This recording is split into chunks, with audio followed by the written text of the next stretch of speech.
آئیں جنازہ کے احکام سیکھیں۔ سب سے پہلے موت سے پہلے کہ کیا کیا آداب ہو سکتے ہیں، تو اگر بیماری ہوتی ہے تو ایک مسلمان کو چاہیے کہ بیماری پر صبر کرے۔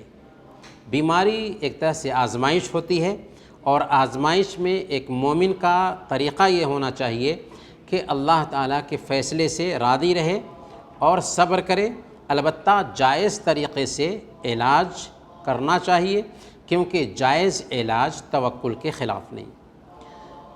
دوسرے نمبر پر اگر کوئی آدمی بیمار ہو جاتا ہے تو بیمار کی عیادت کرنی چاہیے، بیمار کی دیکھ ریکھ کے لیے جانا چاہیے، کیونکہ بیمار کی دیکھ ریکھ کے لیے جانا بھی ایک مسلمان کے حقوق میں سے ایک حق ہے۔ اللہ کے نبی صلی اللہ علیہ وسلم لوگوں کی عیادت کے لیے جاتے تھے، یہاں تک کہ اللہ کے نبی صلی اللہ علیہ وسلم نے غیر مسلم کی بھی عیادت کی ہے۔ صحیح مسلم کی روایت ہے، اللہ کے نبی صلی اللہ علیہ وسلم ایک غیر مسلم بچے کے پاس آئے جبکہ وہ بیمار تھا۔ اللہ کے نبی صلی اللہ علیہ وسلم کی وہ خدمت کرتا تھا، تو جب دیکھنے گئے آخری حالت میں تھا وہ، اللہ کے نبی صلی اللہ علیہ وسلم اس کے پاس بیٹھے، اس سے کہا کہ اسلام قبول کر لو۔ وہ اپنے باپ کی طرف دیکھنے لگا، باپ نے کہا کہ ابوالقاسم کی بات مان لو، چنانچہ اس نے اسی وقت اسلام قبول کر لیا اور کچھ دیر میں اس کی موت ہو گئی۔ اللہ کے نبی صلی اللہ علیہ وسلم وہاں سے نکلتے ہیں تو کہہ رہے تھے الحمدللہ الذی انقذہ بی من النار، اللہ کا شکر ہے کہ اللہ تعالیٰ نے میرے ذریعہ اس کو جہنم سے بچا لیا۔ تو غیر مسلم ہی کیوں نہ ہو، بیمار اگر ہے تو اس کی عیادت کرنی چاہیے، اور جب آپ مریض کے پاس جائیں تو اس کو صبر کی تاکید کرنے کے ساتھ ساتھ توبہ کی بھی تاکید کرنی چاہیے، نمازوں کے احکام بتانے چاہیے، کیونکہ ایک انسان جب بیمار ہوتا ہے نا تو نماز وغیرہ کی طرف دھیان نہیں دے پاتا، تو ہمیں چاہیے کہ ہم اس کے پاس جا رہے ہیں تو اس کو صبر کی تلقین کریں اور نماز وغیرہ کی بھی تاکید کریں، نماز پڑھنے کا طریقہ بتا دیں اس کو کیسے نماز پڑھنی ہے، تاکہ اخیر وقت میں نماز وغیرہ کی پابندی کرتے ہوئے دنیا سے جائے۔ اگر کسی کی بیماری زیادہ سخت ہے تو اس کو یہ دعا نہیں کرنی چاہیے کہ اے اللہ ہمیں موت دے دے۔ اللہ کے نبی صلی اللہ علیہ وسلم نے طریقہ بتایا ہے کہ اگر کسی کی بیماری بہت زیادہ سخت ہو جاتی ہے تو یہ دعا کرنی چاہیے، اللہم احینی ما کانت الحیات خیرا لی وتوفنی ما کانت الوفات خیرا لی، اے اللہ اگر میرے لیے زندگی بہتر ہو تو زندگی دے دے، موت بہتر ہو تو موت دے دے، یہ دعا کر سکتے ہیں، لیکن بیماری سے گھبرا کر کے موت کی تمنا نہیں کرنی چاہیے۔ وفات سے پہلے اگر ہم کچھ وصیت کرنا چاہتے ہوں تو وصیت کو لکھ کر کے رکھنا چاہیے۔ وصیت کیا ہے کہ میرے مرنے کے بعد میرا کچھ مال فلاں کو دے دیا جائے۔ وصیت کس کے لیے ہوگی؟ وارث کے لیے نہیں ہوگی، وصیت غیر وارث کے لیے ہوگی، اور اپنے کسی قریبی کو عاق کرنا بھی صحیح نہیں، فلاں بیٹے کو میں محروم کرتا ہوں اپنی وراثت سے، جائز نہیں ہے، اگرچہ بیٹا ظلم ہی کیوں نہ کرتا تھا، لیکن آپ کے لیے جائز نہیں ہے کہ آپ محروم کر دیں اور وصیت لکھ دیں۔ 1/3 مال سے زیادہ کی وصیت کرنا بھی صحیح نہیں ہے، تو وصیت کرنی چاہیے، اور اگر وصیت کرنا ہے تو اللہ کے نبی صلی اللہ علیہ وسلم بیان فرماتے ہیں کہ کسی آدمی کے لیے جائز نہیں ہے کہ اس کے پاس کوئی مال ہو اور وہ وصیت کرنا چاہتا ہو تو 2 راتیں بھی ایسی گزریں کہ اس کی وصیت اس کے پاس لکھی ہوئی نہ ہو، تو وصیت بھی لکھ کر کے رکھنا چاہیے۔ یہ نہیں سوچنا چاہیے کہ ہمارے پاس تو ابھی زندگی بہت ہے، کیا پتہ کہ آج ہی موت ہو جائے، اس لیے وصیت لکھ کر کے رکھنا چاہیے۔ جو قریب المرگ ہے اس کو لا الہ الا اللہ کی تلقین کرنی چاہیے۔ صحیح مسلم کی روایت ہے، اللہ کے نبی صلی اللہ علیہ وسلم بیان فرماتے ہیں لقنوا موتاکم لا الہ الا اللہ، کہ جس کے اوپر بیماری کی حالت ہے اور موت کی کیفیت طاری ہے اس کو لا الہ الا اللہ کی تلقین کیا کرو۔ تلقین کا مفہوم یہ ہوا کہ اگر وہ شعور میں ہے تو اس کو کہیں گے کہ لا الہ الا اللہ پڑھیے، لیکن اگر بہت پریشانی میں ہے تو اس کو لا الہ الا اللہ پڑھنے کے لیے نہیں کہیں گے، بلکہ لا الہ الا اللہ بار بار پڑھتے رہیں گے تاکہ وہ بھی دیکھ کر کے لا الہ الا اللہ پڑھنے لگ جائے۔ کیوں اس لیے کہ اللہ کے نبی صلی اللہ علیہ وسلم کی حدیث ہے، من کان آخر کلامہ لا الہ الا اللہ دخل الجنہ، جس کی آخری گفتگو لا الہ الا اللہ ہو وہ جنت میں جائے گا۔ تو اس لیے ہمیں کیا چاہیے؟ ہمیں یہ چاہیے کہ مرنے والے کے پاس موت سے پہلے لا الہ الا اللہ پڑھتے رہیں، اگر پریشانی میں ہے تو، اور اگر شعور ہے، سب کچھ سمجھ رہا ہے تو اسے کہیں لا الہ الا اللہ پڑھنے کے لیے۔ کیوں اگر پریشانی میں ہے تو لا الہ الا اللہ پڑھنے کے لیے نہیں کہا جائے گا بلکہ پڑھا جائے گا؟ اس لیے کہ ہو سکتا ہے کہ ہم کہیں پڑھنے کے لیے اور پریشانی کی حالت میں کہہ کہ نہیں پڑھیں گے، اور آخری گفتگو لا الہ الا اللہ کے بغیر ہو۔ روح نکلنے کے بعد کے احکام کیا ہوں گے؟ تو سب سے پہلے نمبر پر وفات کے فوراً بعد مردے کی آنکھیں بند کر دینی چاہیے۔ کیوں؟ اس لیے کہ حضرت ابو سلمہ رضی اللہ تعالیٰ عنہ کی جب وفات ہوئی تھی تو اللہ کے نبی صلی اللہ علیہ وسلم نے اس موقع سے کہا تھا کہ ان الروح اذا قبض تبعہ البصر، کہ جب روح نکالی جاتی ہے نا تو نظر اس روح کے پیچھے لگتی ہے، جس کی وجہ سے آنکھیں کھلی رہ جاتی ہیں، تو فوراً آنکھ بند کر دینا چاہیے موت ہوتے ہی۔ دوسرے نمبر پر میت کو چادر وغیرہ سے ڈھانک دینا چاہیے، کیونکہ اللہ کے نبی صلی اللہ علیہ وسلم کی جب موت ہوئی تھی تو اللہ کے نبی صلی اللہ علیہ وسلم کو ایک یمنی چادر سے ڈھانک دیا گیا تھا۔ اس کے دونوں جبرے جو ہوتے ہیں نا، یہ منہ بھی کھلا رہ جاتا ہے تو جبرے پکڑ کر کے باندھ دینا چاہیے تاکہ منہ کھلا نہ رہ جائے۔ جوڑوں کو آہستہ آہستہ نرم کیا جانا چاہیے۔ پیٹ پر بھی کوئی وزنی چیز رکھ دیں تاکہ اگر کچھ گندگی وغیرہ نکلنا ہے تو نکل جائے۔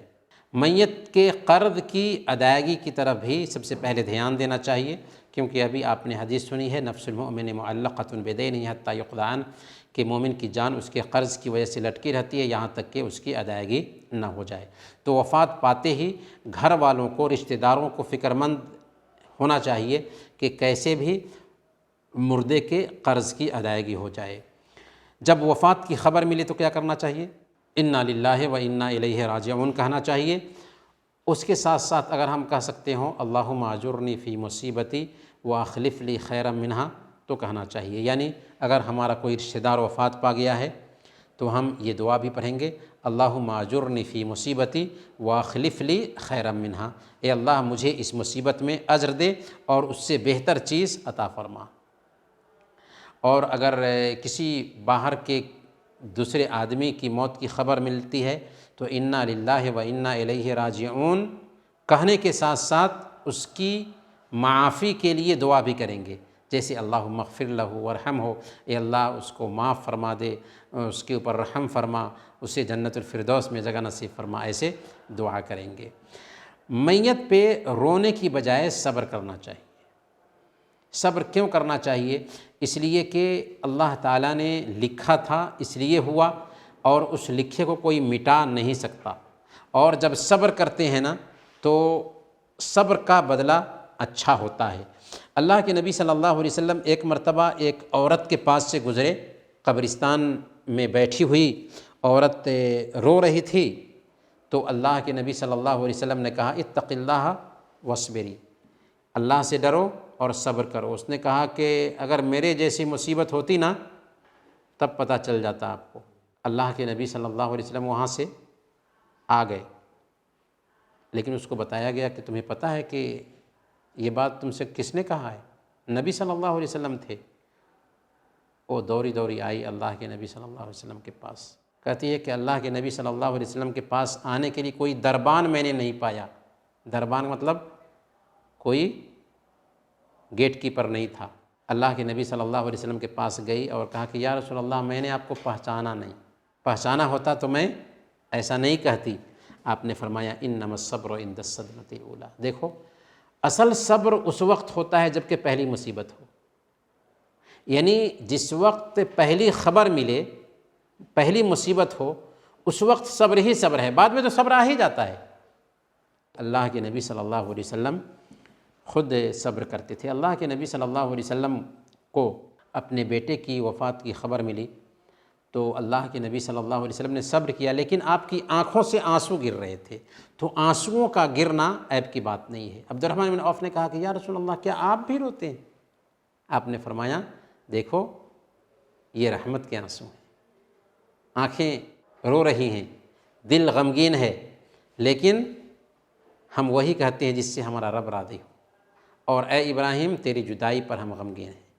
تو جدائی پر غم تو ہے، لیکن اللہ کے فیصلے سے ہم راضی رہیں۔ جنازہ کی تدفین میں جلدی کرنی چاہیے، لیٹ نہیں کرنا چاہیے۔ اللہ کے نبی صلی اللہ علیہ وسلم صحیح بخاری کی روایت کے مطابق بیان فرماتے ہیں اسرعوا بالجنازہ، جنازے میں جلدی کرو، فَإِن تَكُ صَالِحَةً فَخَيْرٌ تُقَدِّمُونَهَا إِلَيْهِ، اگر وہ نیک ہے تو اچھے انجام کی طرف اس کو پہنچا دے رہے ہو، اور اگر وہ برا ہے تو فَشَرٌ تَدَعُونَهُ عَنْ رِقَابِكُمْ، بہت بری چیز ہے جس کو تم اپنی گردن سے اتار دے رہے ہو۔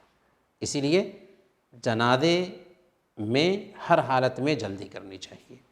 میت کو غسل دینے کے کیا آداب ہو سکتے ہیں، کیا احکام ہو سکتے ہیں؟ تو سب سے پہلے نمبر پر میت کو غسل دینا واجب ہے۔ میت کو غسل دینے کا طریقہ کیا ہوگا؟ سب سے پہلے نمبر پر میت کے کپڑے اتار کر کے اس کی شرمگاہ کو ایک کپڑے سے ڈھانپ دیا جائے، اس کے بعد بدن کو سر سے اوپر کی طرف اٹھا کر کے پیٹ کو دبایا جائے کہ اگر کچھ غلاظت وغیرہ گندی وغیرہ نکلنا ہے تو نکل جائے۔ اس کے بعد غسل دینے والا اپنے ہاتھ میں دستانہ پہن لے اور اچھی طرح سے اگر گندگی نکلی ہے تو گندگی کو صاف کرے۔ اس کے بعد مکمل طریقے سے وضو کرائے، جیسے نماز میں وضو کیا جاتا ہے۔ البتہ ناک میں پانی نہیں ڈالے گا اور منہ میں پانی بھی نہیں ڈالے گا، بلکہ ناک کو ہاتھ بھیگا کر کے ناک کو صاف کرے گا اور منہ وغیرہ کو صاف کرے گا۔ بیری کے پتے پانی میں پہلے سے گرم کر کے رکھے ہوگا، اس کے ذریعہ سر کو دھوئے اور داڑھی کو دھوئے، دائیں پہلوؤں کو پہلے دھوئے اور پھر بائیں پہلوؤں کو دھوئے، دائیں پہلوؤں کو پہلے دھو کر کے بائیں پہلوؤں کو دھوئے۔ دوسری مرتبہ اور تیسری مرتبہ بھی اگر ضرورت محسوس ہوتی ہے تو ایسے ہی دوسری مرتبہ اور تیسری مرتبہ بھی دھوئے۔ تو سب سے پہلے نمبر پر کیا کرنا ہے کہ گرم پانی سے، بیری کے پانی سے سر کو دھوئے، داڑھی کو دھوئے اچھی طرح سے، اس کے بعد دائیں پہلو کو دھوئے، پھر بائیں پہلو پر پانی بہائے۔ اگر دوسری مرتبہ ضرورت ہے تو دوسری مرتبہ دھوئے، تیسری مرتبہ ضرورت ہے تو تیسری مرتبہ دھوئے، اور ہر بار کیا کرنا چاہیے کہ ذرا سر کو اٹھا کر کے پیٹ پہ ہاتھ پھیرنا چاہیے کہ اگر گندگی وغیرہ نکلنی ہے تو نکل جائے۔ اگر گندگی وغیرہ نکلنا بند نہ ہو رہا ہو تو ٹیپ سے یا روئی وغیرہ سے گندگی کی جگہ کو بند کر دینا چاہیے تاکہ گندگی نکلنا بند ہو جائے۔ پھر چونکہ گندگی نکلی ہے اس لیے دوبارہ میت کو وضو کرا دیا جائے۔ اگر 3 مرتبہ میں صفائی ممکن نہ ہو تو 5 مرتبہ یا 7 مرتبہ بھی طاق عدد میں غسل دیا جا سکتا ہے۔ پھر اس اسپرے وغیرہ سے بدن کو سکھا دینا چاہیے، پونچھ کر کے بدن کو سکھا دینا چاہیے، اور آخری بار غسل دیتے ہوئے کافور بھی اس میں ملا لینا چاہیے پانی میں، اور پورے بدن پر بہا دینا چاہیے کافور کو، اور خوشبو بھی لگانا چاہیے بدن میں، خاص طور پر سجدے کی جگہیں اور جسم کے جو جوڑ ہیں ان جوڑوں پہ خوشبو لگانا چاہیے۔ اگر پورے بدن میں خوشبو لگا سکتے ہیں تو اور اچھی بات ہے۔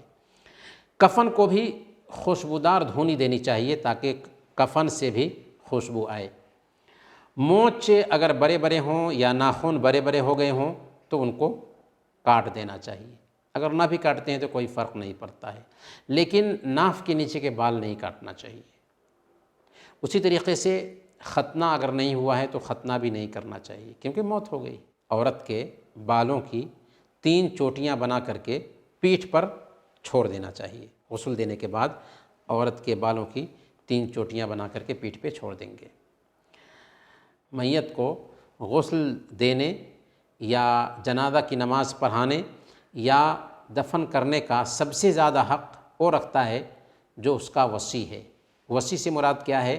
جس کے بارے میں وصیت کیا ہے کہ یہ مجھے غسل دے، یہ مجھے کفن پہنائے، یہ میرے جنازے کی نماز پڑھائے۔ تو جس کے بارے میں وصیت کیا ہے سب سے زیادہ وہی حق رکھتا ہے۔ اس کے بعد کون؟ اس کا باپ۔ اس کے بعد کون؟ اس کا دادا، اس کے بعد کون؟ اس کے قریبی رشتہ دار۔ عورت کے لیے بھی یہ حکم ہے کہ عورت نے اگر کسی کو غسل دینے کے لیے کہا ہے، کفن پہنانے کے لیے کہا ہے، جنازہ کی نماز پڑھانے کے لیے کہا ہے، تو وہی اس کو غسل دے گی، وہی اس کے جنازے کی نماز پڑھائے گا۔ اور اگر نہیں کہا ہے تو اس کی ماں سب سے زیادہ حق رکھتی ہے، اگر ماں نہیں ہے تو دادی، دادی نہیں ہے تو اس کی قریب ترین رشتہ دار اس کو غسل دے گی۔ عورت کو عورت ہی غسل دے اور مرد کو مرد ہی غسل دے، لیکن اگر 7 سال سے کم عمر کے بچے یا بچیاں ہیں تو ان کو مرد یا عورت کوئی بھی غسل دے سکتا ہے۔ یعنی بچہ ہے تو اگر 7 سال سے کم عمر 6 سال کا بچہ ہے تو اس کو عورت غسل دے سکتی ہے، 6 سال کی بچی ہے اس کو مرد غسل دے سکتا ہے، کیونکہ 7 سال کے بعد ہی تمیز کی عمر کو پہنچتا ہے بچہ یا بچی، تو اس کے بعد مرد کو مرد غسل دیں گے اور عورت کو عورت غسل دے گی۔ میاں بیوی ایک دوسرے کو غسل دے سکتے ہیں یا نہیں دے سکتے؟ میاں بیوی ایک دوسرے کو غسل دے سکتے ہیں۔ اللہ کے نبی صلی اللہ علیہ وسلم نے حضرت عائشہ صدیقہ رضی اللہ تعالیٰ عنہ سے بیان فرمایا تھا، لو مت قبلی لغسلتک وکفنتک وصلیت علیک ودفنتک، اگر تم مجھ سے پہلے مرو تو میں تجھے غسل دوں گا، تجھے کفن پہناؤں گا، تیرے جنازے کی نماز پڑھوں گا اور تجھے دفن کروں گا۔ تو اس سے پتہ یہ چلتا ہے کہ ایک شوہر اپنی بیوی کو غسل دے سکتا ہے، اسی طریقے سے ایک بیوی بھی اپنے شوہر کو غسل دے سکتی ہے۔ حضرت ابوبکر صدیق رضی اللہ تعالیٰ عنہ کی وفات ہوئی تو ان کی بیوی ہی نے ان کو غسل دیا تھا، اور حضرت علی رضی اللہ تعالیٰ عنہ نے حضرت فاطمہ رضی اللہ تعالیٰ عنہ کو غسل دیا تھا۔ تو اس سے پتہ کیا چلتا ہے کہ شوہر بیوی کو اور بیوی شوہر کو ایک دوسرے کو غسل دے سکتے ہیں۔ میت کو کفن دینے کے کیا احکام ہوں گے؟ تو سب سے پہلے نمبر پر مرد کو 3 سفید کپڑے میں کفنایا جائے گا۔ کتنے میں؟ 3 سفید کپڑوں میں کفنایا جائے گا، جس میں قمیص اور عمامہ نہیں ہوگا، یعنی 3 سفید چادر ہوگی۔ عورت کو 5 کپڑوں میں کفنایا جائے گا، قمیص، اوڑھنی، تہبند اور 2 چادریں، قمیص، اوڑھنی، تہبند اور 2 چادریں۔ لیکن بعض اہل علم کہتے ہیں کہ عورت کو بھی 3 کپڑے میں کفنایا جائے گا، کیونکہ 5 کپڑے میں کفنانے کی روایت کمزور ہے، لیکن بہرکیف اگر 5 کپڑے میں بھی دفن کیا جا رہا ہے تو کوئی حرج کی بات نہیں ہے۔ چھوٹے بچوں کو 1 سے 3 کپڑے میں کفنایا جائے گا، اور چھوٹی بچی کو 1 قمیص اور 2 چادروں میں کفنایا جائے گا۔ یہ افضل ہے، بہتر ہے، لیکن سب کے لیے 1 کپڑا ہی کافی ہے۔ اگر پورے بدن کو ایک ہی کپڑا ڈھانپ لیتا ہے، ایک ہی چادر ڈھانپ لیتی ہے، تو سب کے لیے 1 ہی چادر کافی ہے۔ مرد اور عورت اگر احرام کی حالت میں وفات پاتے ہیں تو کیا حکم ہوگا؟ ان کو بھی غسل دیا جائے گا اور ان کو بھی کفن دیا جائے گا۔ البتہ مرد کے لیے حکم یہ ہے کہ اس کا سر نہیں ڈھانپا جائے گا، اس کے چہرے کو نہیں ڈھانکا جائے گا۔ کیوں؟ اس لیے کہ وہ احرام کی حالت میں ہے، اور خوشبو بھی اس کو نہیں لگایا جائے گا۔ کیوں؟ اس لیے کہ احرام کی حالت میں ہے۔ اسی طرح سے عورت بھی اگر وفات پاتی ہے احرام کی حالت میں تو اس کو خوشبو نہیں لگایا جائے گا، اور نہ ہی اس کے چہرے پر نقاب ڈالا جائے گا، اور نہ ہی اس کو دستانہ پہنایا جائے گا، اس لیے کہ وہ احرام کی حالت میں ہے۔ اللہ کے نبی صلی اللہ علیہ وسلم نے بیان فرمایا کہ کل قیامت کے دن وہ تلبیہ پکارتے ہوئے اٹھیں گے۔ میت کو کفن دینے کا طریقہ کیا ہے؟ 3 سفید چادر کو ایک ہی مرتبہ بچھا دیا جائے گا، ایک پر ایک تینوں چادر کو ایک ساتھ بچھا دیا جائے گا۔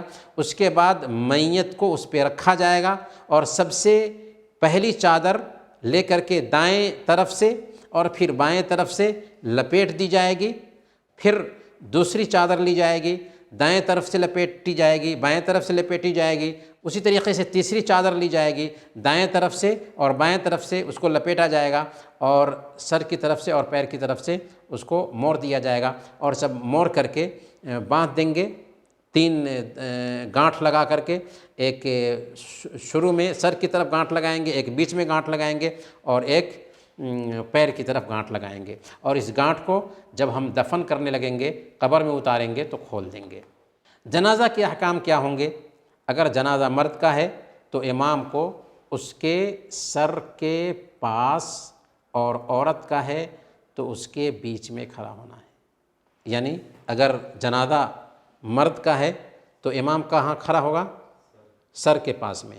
اگر عورت کا ہے تو عورت کے بیچ میں، بالکل بیچ میں کھڑا ہوگا امام۔ اور جنازہ کی جو تکبیر ہوگی کتنی ہوگی؟ 4 تکبیرات ہوں گی۔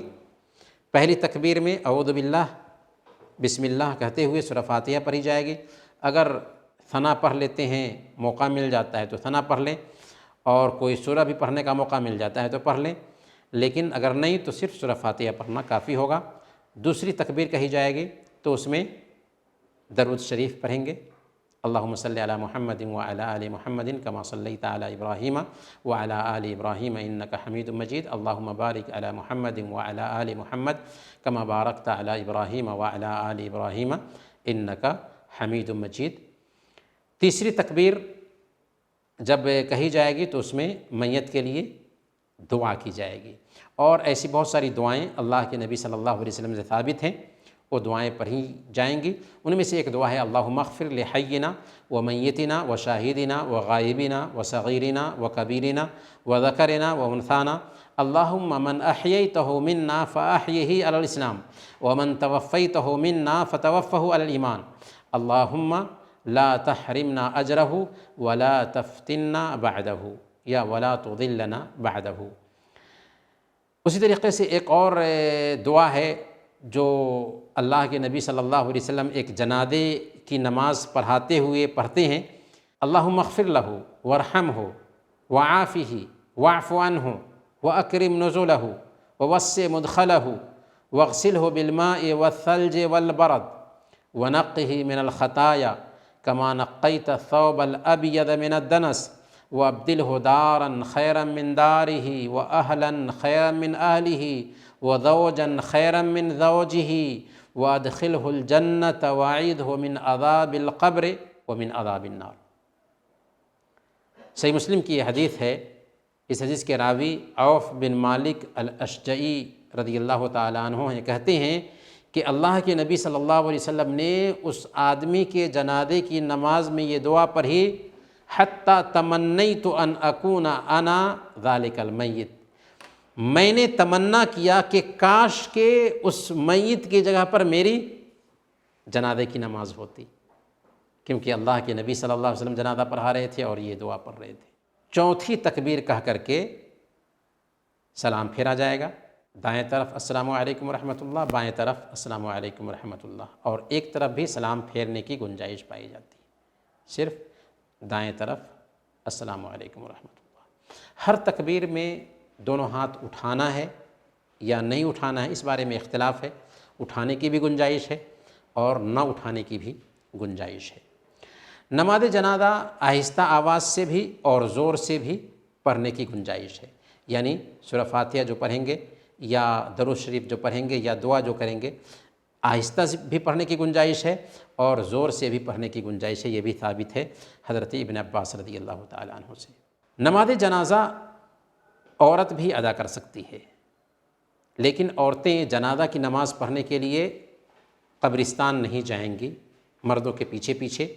اگر گھر میں جنازہ کی نماز پڑھنے کی گنجائش ہے تو جنازہ کو غسل دینے کے بعد میں عورتیں آ کر کے پہلے جنازے کی نماز پڑھ سکتی ہیں، پھر جنازہ اٹھا کر کے لے جایا جائے گا۔ یا پھر یہ ہے کہ مسجد میں اگر جنازے کی نماز ہو رہی ہے تو مرد اور عورتیں سب کے سب ایک ساتھ جنازے کی نماز پڑھ سکتے ہیں۔ حضرت سعد بن ابی وقاص رضی اللہ تعالیٰ عنہ کی وفات ہوئی تھی تو حضرت عائشہ رضی اللہ تعالیٰ عنہا نے کہا تھا ادخلوا به المسجد حتی اصلی علیہ، جنازے کو مسجد میں لاؤ تاکہ میں بھی اس کے جنازے کی نماز پڑھوں۔ تو اللہ کے نبی صلی اللہ علیہ وسلم کی بیویوں نے بھی حضرت سعد بن ابی وقاص کے جنازے کی نماز پڑھی تھی۔ اسی طریقے سے سہل بن بیضہ رضی اللہ تعالی عنہ کے بیٹوں کے جنازے کی نماز بھی اللہ کے نبی صلی اللہ علیہ وسلم نے مسجد میں پڑھی تھی۔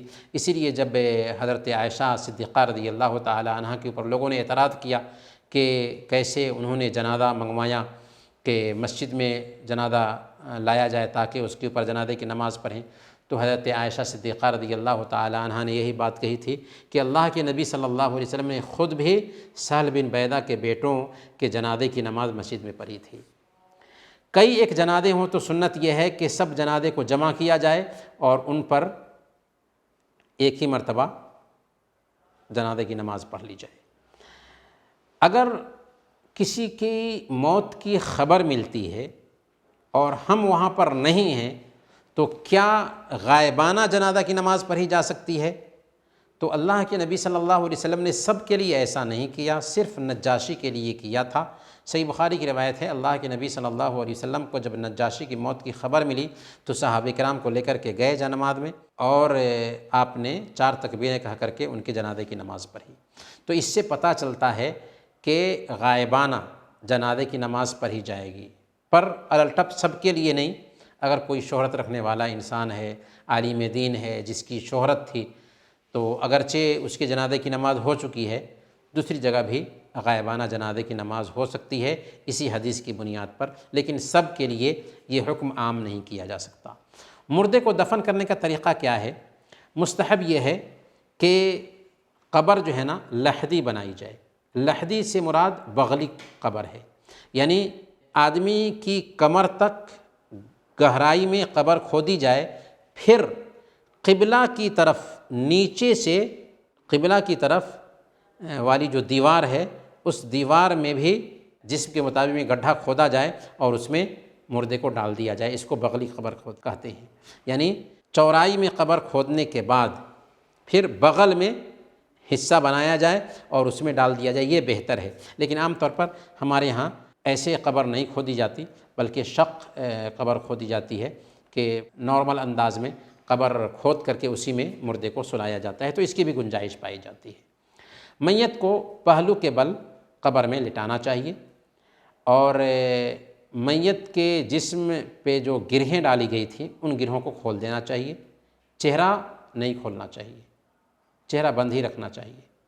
پھر قبر کے اوپر سے تخت ہو یا لکڑی ہو یا بانس وغیرہ ہو، جو بھی ہو، ڈال دینا چاہیے اوپر سے تاکہ مٹی اندر گر نہ سکے۔ قبر میں اتارنے کا طریقہ یہ ہے کہ میت کو پیر کی طرف سے اتارا جائے اور اتارتے وقت کہیں بسم اللہ وعلی ملت رسول اللہ۔ کیا دعا پڑھیں گے؟ بسم اللہ وعلی ملت رسول اللہ۔ قبر کو ایک بالش سے اونچا کرنا چاہیے، کوہان کے جیسے، ایک بالش کے قریب میں کوہان کے جیسے اونچا کرنا چاہیے، اور اس پر پانی بھی چھڑک دینا چاہیے تاکہ جانور وغیرہ اس کو کھود نہ سکے۔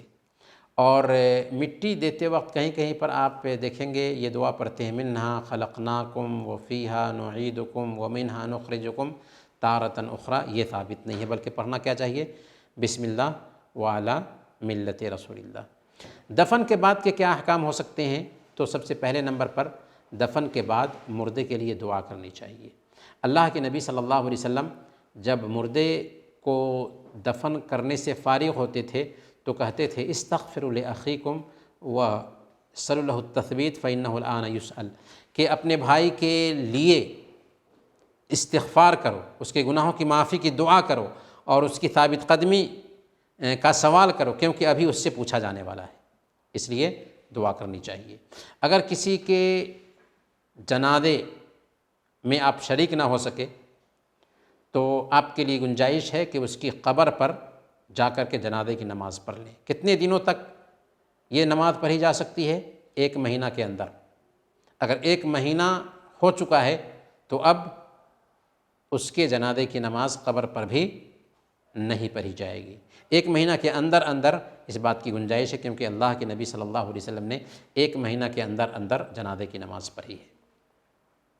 میت کے گھر والوں کے لیے جائز نہیں ہے کہ وہ آنے والے لوگوں کے لیے کھانا تیار کریں، اسی لیے سنن ابن ماجہ کی روایت ہے، حضرت جریر بن عبداللہ البجلی رضی اللہ تعالیٰ عنہ بیان فرماتے ہیں کہ کننا نرى الاجتماع الی اہل المیت وصنیعۃ الطعام بعد دفنہ من النیاحہ، کہ میت کو دفن کرنے کے بعد گھر والوں کے لیے آنے والوں کے کھانے کا انتظام کرنا اور میت کے گھر اکٹھا ہونا، اس کو ہم لوگ نوحہ شمار کرتے تھے۔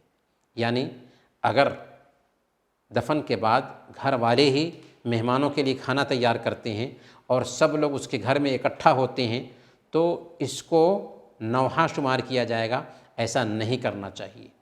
بلکہ سنت کا طریقہ یہ ہے کہ جو رشتہ دار ہیں، رشتہ دار خود بھی کھانا بنا کر کے میت کے گھر والوں کے پاس بھیجیں، میت کے گھر والوں کے لیے کھانا بنائیں۔ کیوں؟ تاکہ وہ لوگ مشغول ہیں تو ان کو اس دن کھانا بنانے کی ضرورت پیش نہ آئے۔ حضرت جعفر رضی اللہ تعالیٰ عنہ کی شہادت کی خبر ملی اللہ کے نبی صلی اللہ علیہ وسلم کو، تو آپ نے فرمایا تھا اصنعوا لآل جعفر طعاما فقد اتاہم ما یشغلہم، کہ جعفر کے گھر والوں کے لیے کھانا بنا کر کے بھیجو، کیونکہ ان کے پاس ایسی خبر آئی ہے جس نے انہیں مشغول کر رکھا ہے۔ تو گھر والے کھانا نہیں بنائیں گے بلکہ گھر والوں کے لیے رشتہ دار کھانا بنا کر کے بھیجیں گے۔ 3 دن سے زیادہ سوگ منانا جائز نہیں ہے، اور سوگ کون منائے گا؟ مرد نہیں منا سکتے، مردوں کے لیے سوگ منانا جائز نہیں ہے۔ ہاں، عورتوں کے لیے اس بات کی گنجائش پائی جاتی ہے کہ اگر ان کا کوئی رشتہ دار مر گیا ہے تو 3 دن تک سوگ منائیں، اور اگر شوہر مر جاتا ہے تو کتنے دن؟ 4 مہینے 10 دن تک سوگ منا سکتی ہے ایک عورت۔ صحیح بخاری کی روایت ہے، اللہ کے نبی صلی اللہ علیہ وسلم نے بیان فرمایا لا يحل لامرأة تؤمن بالله واليوم الآخر ان تحد على میت فوق 3 لیال الا على زوج 4 اشہر وعشرا، کہ کسی بھی مسلمان عورت کے لیے جائز نہیں ہے جو اللہ پر اور آخرت پر ایمان رکھتی ہو کہ وہ مردے پر سوگ منائیں 3 دن سے زیادہ، سوائے شوہر کے کہ 4 مہینہ 10 دن تک سوگ منائے گی۔ اذان ہو گئی؟ چلیں، سبحانک اللہم